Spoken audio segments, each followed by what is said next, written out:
with part two, advait, like so it's more naturally sinking in? You stopped with this? Yeah. Just to briefly wrap it up, is for me, as I was saying, it feels like there's a very nice harmony between the teachings of non-duality and what I've experienced with psychedelics.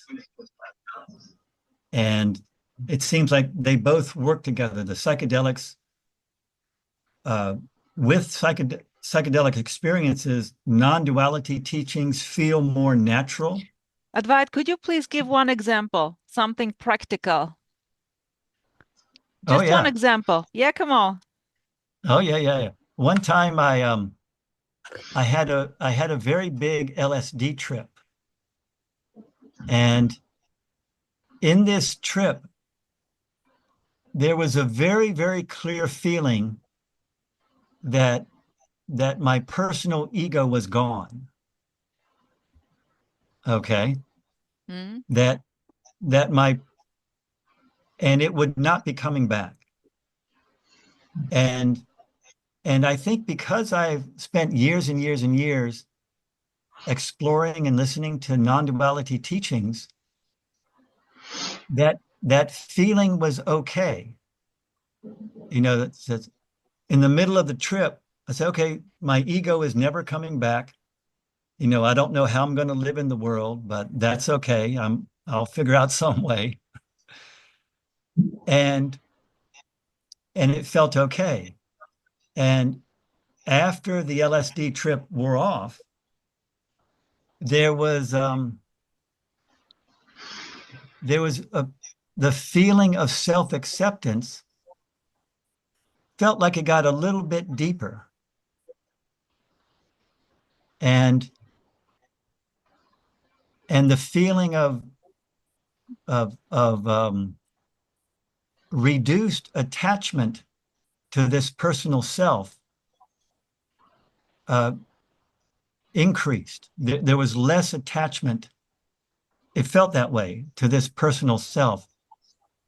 And it felt like the psychedelics and the non-duality were harmonizing to help deepen that feeling that the ego was just kind of a dream.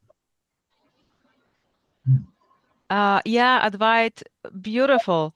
While listening to this, so this is all those the things you're sharing are experiences. There is always Yeah. someone who can then say, "Oh, this was nice for me.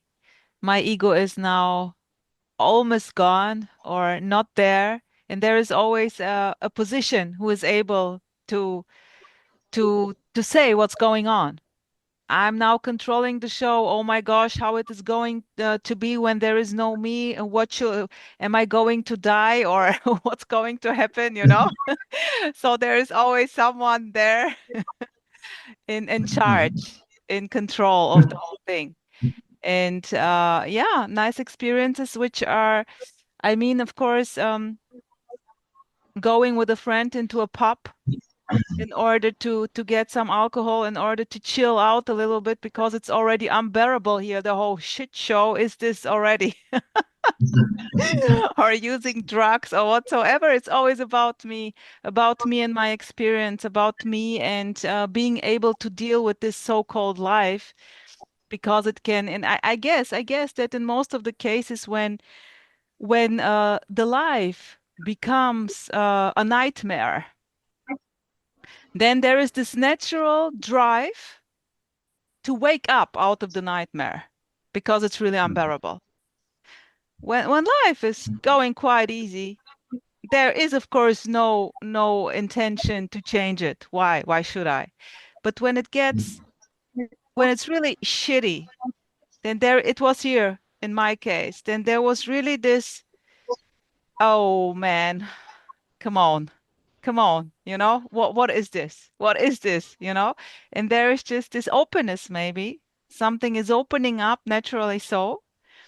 Um, yeah, in order to wake up, whatever this means. What is this? Am I missing something? Or am I really here? Yeah, this is what's coming up here. Who else? Tony.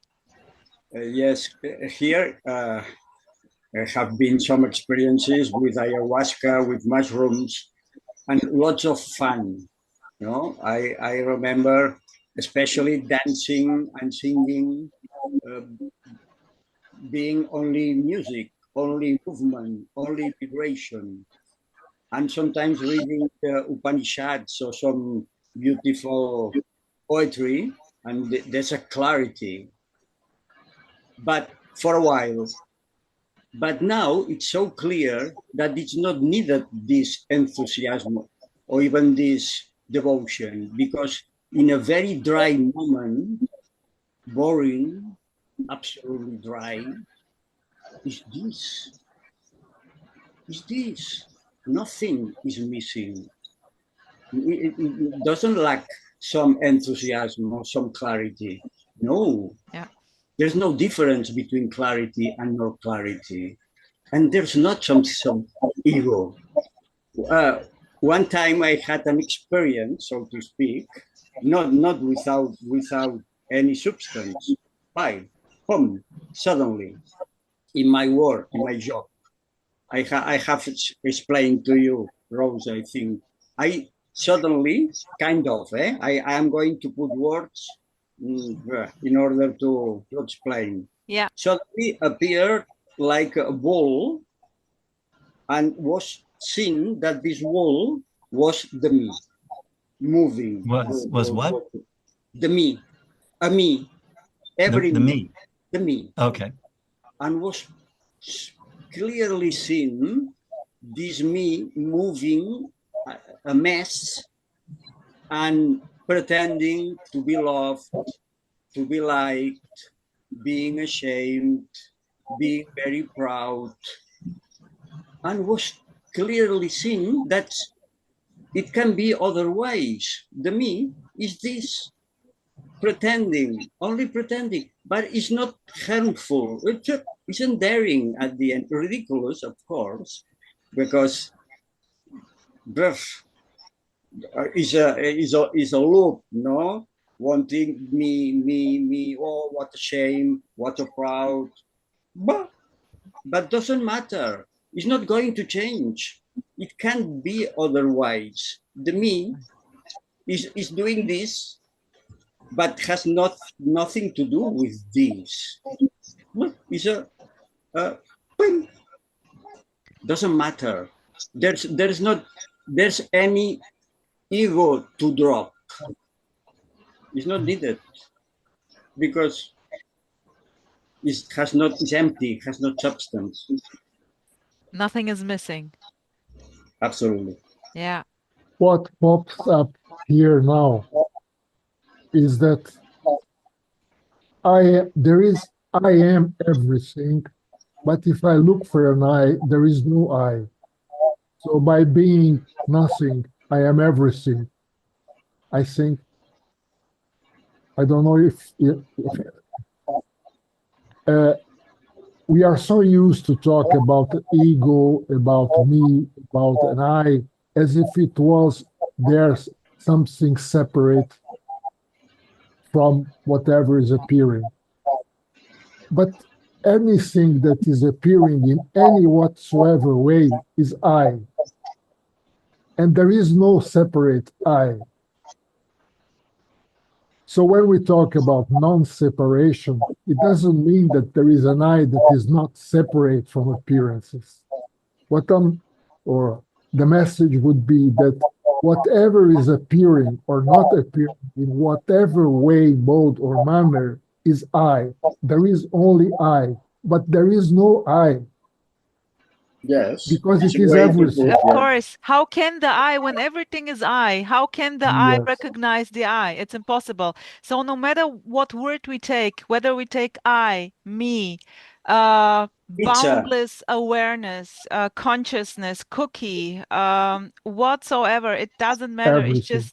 just not two already. And not two means not one. It's just unknown. It's just unknown. Yeah. You cannot know it. Who can know it? What can know itself? And this is, Yeah, in a way, the freedom yeah. is the lack of needing to know anything at all.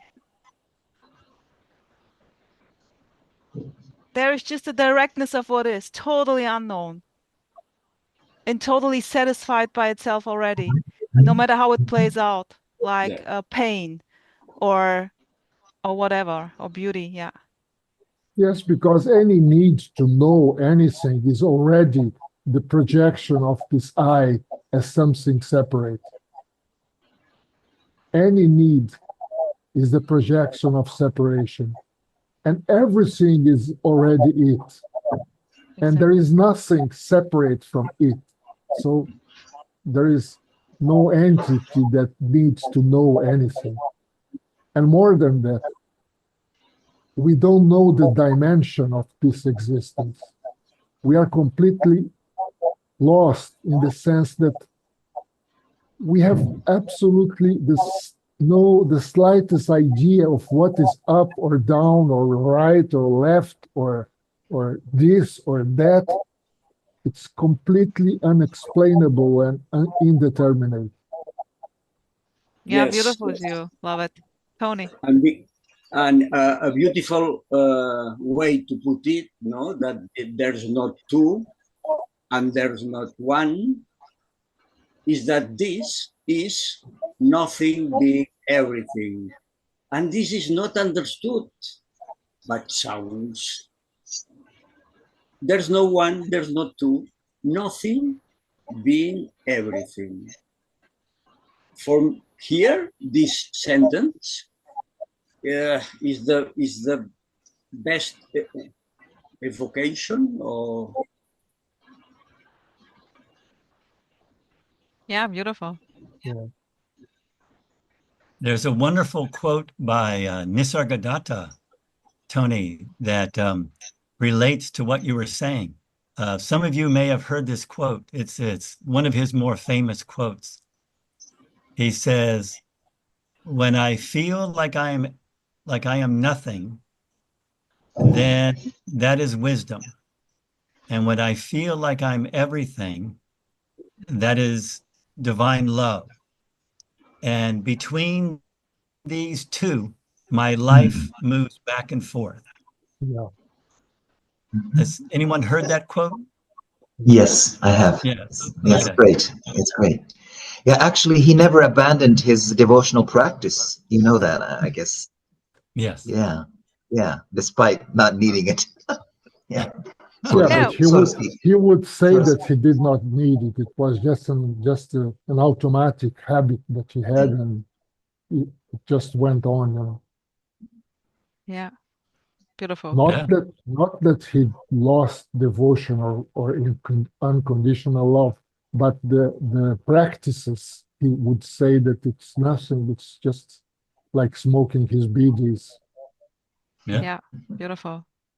I think one way that I frame that is he lost his stories about devotion, Yeah. or he lost his maybe his needing to put it in some kind of conceptual or intellectual or mental framework. And I mean, I don't know. I mean, what he's experienced is, way beyond this, but it could be like just whatever arises is just what's arising. And it could be for Nisargadatta, maybe one day the devotion or desire to do those devotional practices may have dissolved. But from what I understand, they never did.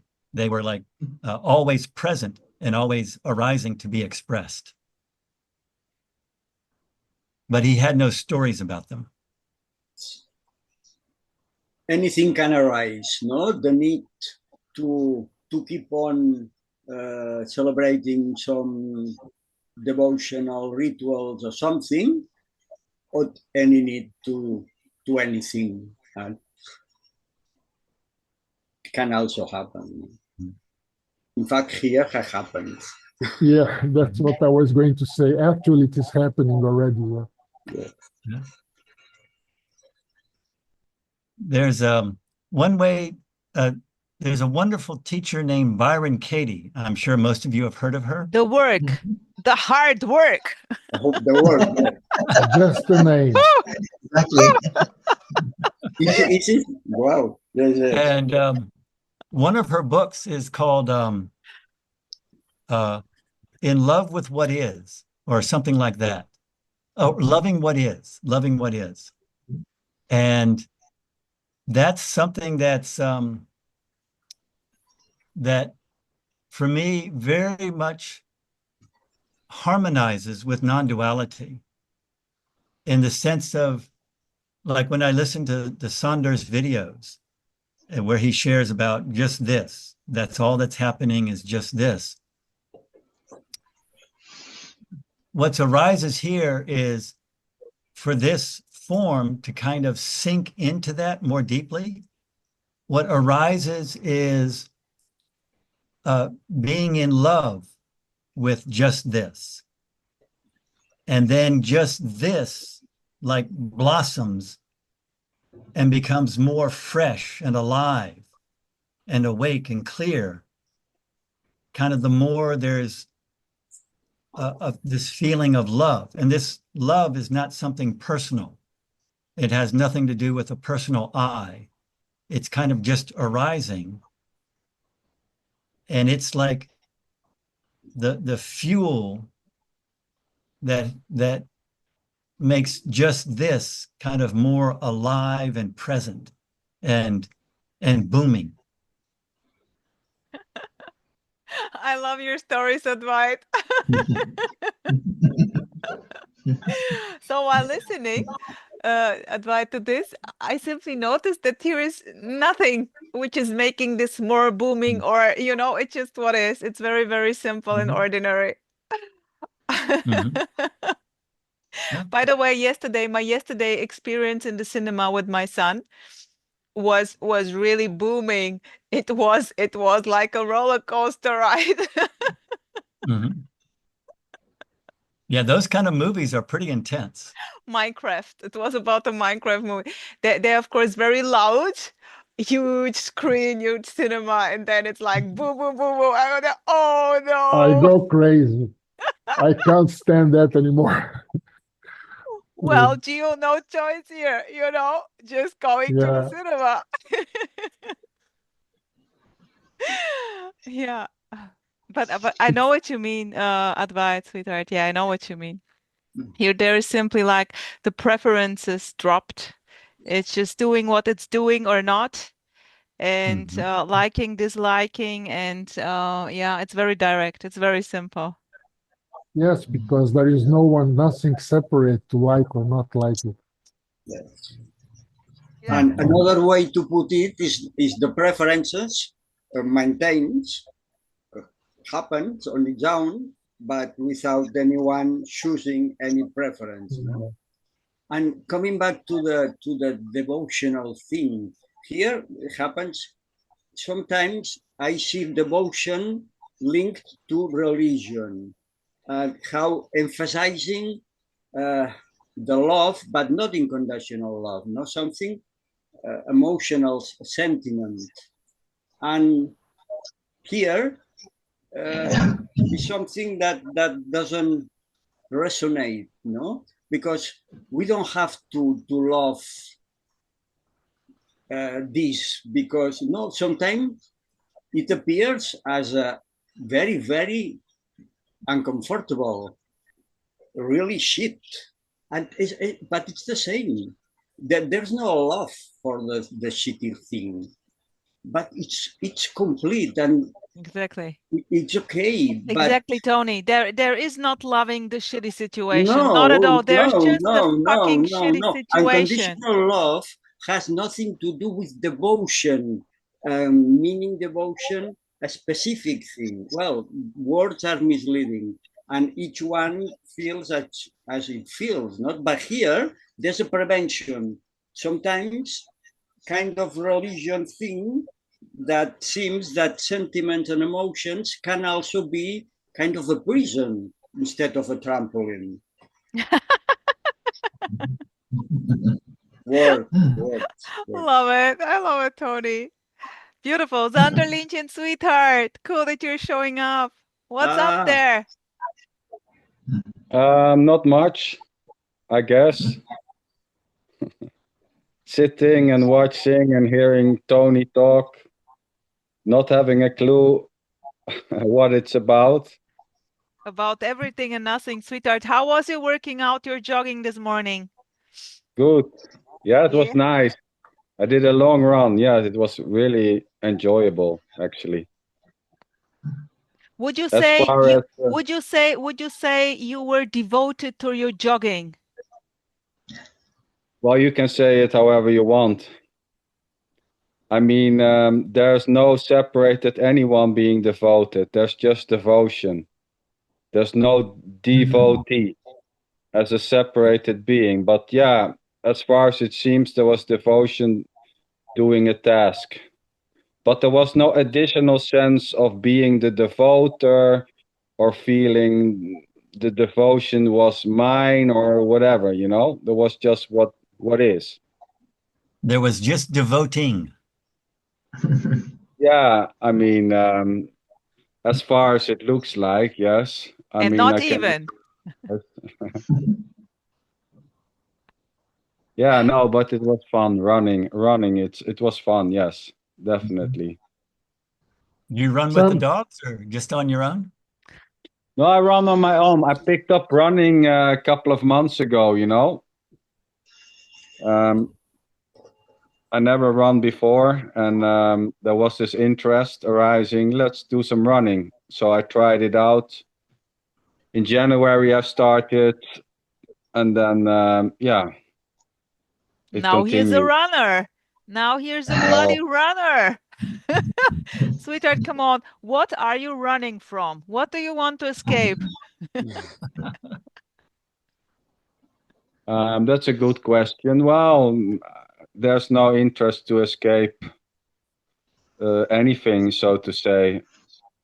I have no clue what to escape, to be honest. What is there to escape than the idea that there is something to escape or the lack of that idea, which is already inescapable. There's no way to escape what is, which includes the idea that there is something to escape or nothing to escape. It's already inescapable. It's hard. Well, the good news is when Sanders goes out for a run, he always comes back. Well, you never know. You never know. Maybe a heart attack will come. Sorry that I'm laughing. Of course, it's not funny. Well, I mean, that Sweetheart. may come, yes, right? Yeah, I mean, you're getting older. This apparent body over there is getting older. And if you're doing too much working out, like jogging and stuff, you never know. You never know. Yeah, but there's no additional fear, you know? I mean, for that or whatever. Too much or too less? That comes Too to much no or one, too less? you know? That doesn't come to anyone in particular. Nor does life. Life doesn't come to anyone either. So either way, you're screwed. Wow. So yeah, let's see. When death comes, it's just what's happening. Yes, well, I mean, obviously. I do like the quote by Woody Allen. I'm not afraid of death. I just don't want to be there when it happens. And he also said, I am unconditionally against death. Well, I would say no one experienced birth nor death already. Of course. I mean, so that's, yeah. So there will be no experience of that.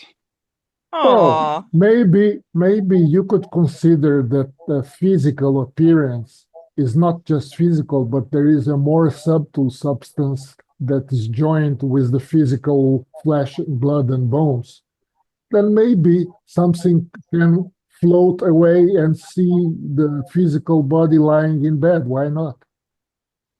Oh, yes. I mean, a good amount of DMT will do the same, but Probably. I mean, at a certain point, the interest for, seeing bodies, or those types of No, but no experiences. interest. There is no interest, Sander, but it may happen.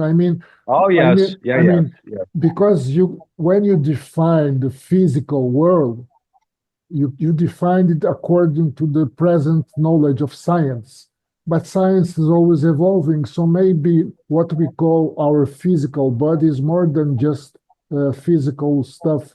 It can be some more subtle substance that maybe die slower than the physical appearance. Who can tell? It may happen. Mhm. Oh, yeah. Any so-called experience may arise, right? And conclusions may flow innocently out of the experience, which is the experience itself. I'm not suggesting that nothing can happen in that way, right? That there can be a diminished effect of body dying and thoughts arising, that it is in a certain way or not. But yeah, what to say? It's involuntary, innocently, spontaneously, as everything else. But Yes. is there actually something happening? Well, I would say there is and there isn't at the same time. Maybe it's just something apparently happening. Well, that's that. I mean, to say there's nothing happening, it's like there's nothing wrong. It's just what is, right? Including suggesting that nothing is happening, but I would suggest it's one side of the coin. At the same time, nothing is happening and everything is happening simultaneously. But does it really matter if there's something happening or nothing happening? To whom does this matter? Here Does it it change definitely doesn't anything? matter. No, it's already just this. So believing that something is happening or nothing is happening is already just what is. You can call it a happening or a non-happening, but it doesn't change shit, right? It's just already already completely what it is. It's already shit, man, I Yeah. tell you. And the funny part is that if you say that nothing is happening, you must be comparing to something that is happening. Otherwise, you wouldn't be able to say it. So when you Yeah, say nothing is happening, you are imagining that there is something that could happen. So it doesn't make Exactly. This much is more implying, sense. exactly, Gio, this is already implying that something is happening. Yeah, yeah, yeah, and yeah. nothing can be just another objectification of something which is not. So then suddenly there's a nothing happening. So there is something happening which is nothing. It's Yeah, still happening. The yeah. nothing happening. It's like saying everything is just appearances. Well, if everything is just appearances, what are we comparing appearances to call it appearances? There Yeah, which must be itself is some. an appearance, right, Geo? Yeah, Saying that everything is an appearance is just an appearance that everything is an appearance. yeah, yeah. We are lost. No way, man. We are screwed. But it's great fun, right? Yeah.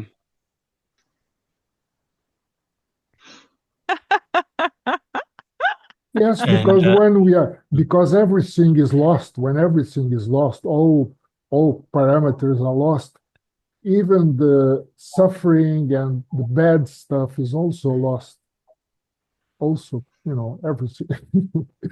That's the Everything is fucking lost. freedom, Gio, right? When everything is Yeah, lost. But yeah, but saying everything is lost implies already that nothing is lost. yeah, yeah.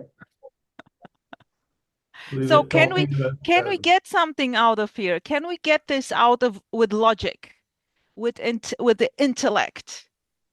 Can we?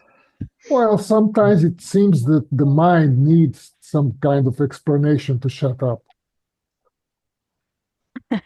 Boom. Like the Gareth was koans. saying, You know the Gareth, koans? The koans? yeah, I love them. When I was into this, I don't know, more spiritual thing, I always love the koans, totally meaningless bullshit sentences because I thought there is something to get. I wasn't thinking of enlightenment because I thought it's something very, very special. I simply wanted to find any sense in this so-called life. And I love the koans. I was never into koans very much, but the very few times that I read some koans, I realize that every and each one of the koans have the same outcome, that it has no solution, it has no meaning. Beautiful. It is always just this. Gareth was going to say something. Yes, Gareth. No, appearances. And I don't know why, but I just went back. I remember 30 years ago, I saw a man at the foot of my bed in the middle of the night. And so just another appearance, I guess, but it did shock me. And I wonder if there was any meaning about that. Oh, I could go into Carlos Castaneda for for some time, but Go. By the way, sweethearts, we have a couple of minutes. When we are out, feel free to join again. I can do another one if you like. You don't have to. Just let me know. I was Gio, you want to curious. share? Well, Gio- Gareth, do you want it to have a meaning? This so-called guy at the bat. Yeah, I was just shocked at the time, and it never happened again. And I made it, perhaps at the time, as I was a bit low or a bit depressed, but I wondered if the universe wanted to come back to me, and show this appearance at the foot of my bed in the middle of the night. Did you recognize that person, or? No, it was a black man. Ooh. Wearing uniform, was like a native, can't get the right words out, but he was a very big, strong bloke, a bit like the boxer Tyson, the world champion Tyson. I can't think of his name now. yeah, Mike Tyson. Mike. Yeah, he just looked like that, and I looked into his eyes, and he looked into mine, and he was definitely alive. It wasn't just like a painting or something still, but and it just for about 4 or 5 seconds, and I shouted out, and everything stopped then, and and I just laid back down on the bed and continued to sleep. It meant nothing until the next morning. I remember it then, but no. Was he wearing like a traditional African clothing? I would say so, yes. Yeah. Okay, interesting. A beautiful story, Gareth. I love it. Maybe Yeah. you were watching a lot of television the days before. Sorry, Oh, it's just a joke. Just kidding. yeah. I don't My want to wife- take out the meaningful appearance of this black man on your bed in the night, It's Yeah. it's just mystery. You don't know. You never know, of course. No. Well, Carlos Castaneda and other circles talk about inorganic beings as being completely real. We are used to interact with organic beings, right? But there is a whole universe of inorganic beings. Oh, I Why love not? it. I love it. I guess it's quite interesting over there with Carlos Castaneda, how it's called. I guess this is a complete new, a lot of, this is interesting. It's quite interesting, right, Gio? Yeah, well, what can I say? As long as they don't cover all the bed, I'm fine with it. Oh, And Gio. And they stay out of the fridge. And not eat my stuff. They can do Gio, that whatever the hell they want. Yeah. I just wanted to share that I read all of the Castaneda books when I was younger. I was Oh, very, very fascinated by them. He's got about 9. 10 or 12 books in total. 10, yes. 9 or 10, yeah. 9 or 10. and also read books by some of his followers. They wrote a few books about their life with castaneda. But yeah, I was very, very fascinated by his books for quite a few years, and was really enjoyed reading them. He's a great writer. Yeah. Cool. What But was at this point, I must say that half of it is true and the other half is just invention. Yes. But the half of it is true. There are really this group of people, but there is another aspect that he invented. Let's dive a bit into the stories. I'm interested. I would love to hear a little bit. Well, Read a it is book. it is about the tradition of a group of people of 8, 7, or 6 people. Carlos Castaneda thought it was 16, but he was mistaken. It is 8 for a specific reason. And these circles come from maybe 12, 15,000 years ago, because each group of people must find disciples of the next stage, of the next link, and then the next link, and this went on for like 15,000 years.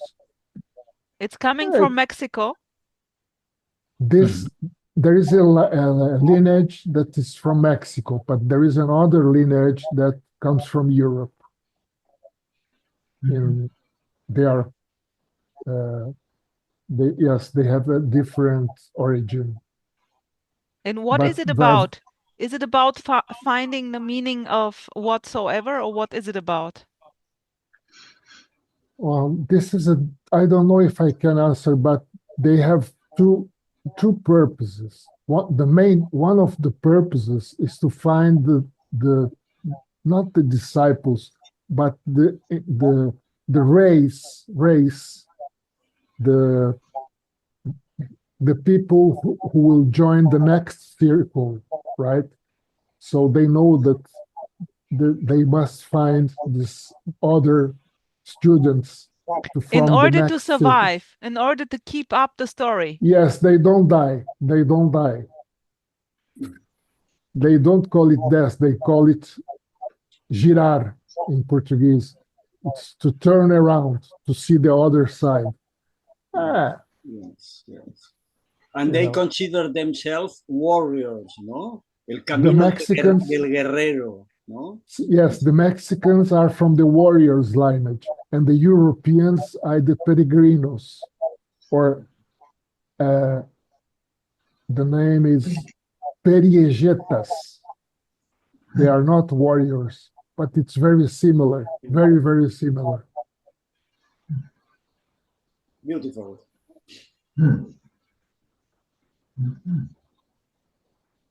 Nice stories. Nice stories, because there is no death for them. They travel, this is great these are really stories now, just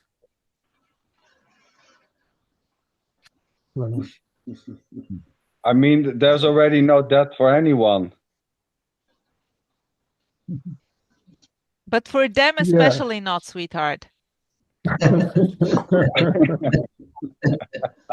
Yeah. I very often think about the way you are expressing it. Yes.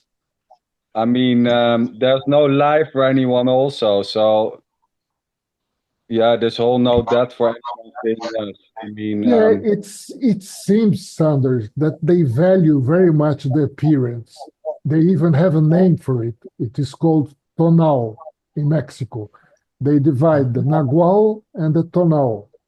The tonal is the appearances, and they value both in the same way. When they talk about the nagual,